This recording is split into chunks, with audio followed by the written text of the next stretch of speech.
In laying down the charges against Duterte, the ICC prosecutor also just made the world smaller for his co-perpetrators by naming them. They include Bato de la Rosa, Bongo, Vitaliano Aguirre II, and several PNP officials. Time and again, we warned these people, even from prison, that this day will come. Like Duterte, they did not listen. Mayayabang pa sila. Many of them will now go into hiding, joining Bato on the lam. No matter, justice will always catch up with them. Justice will be served.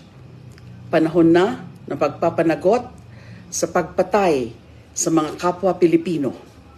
Oras na ng pagbabayad sa mga krimen laban sa sangkatauhan. Justice is coming.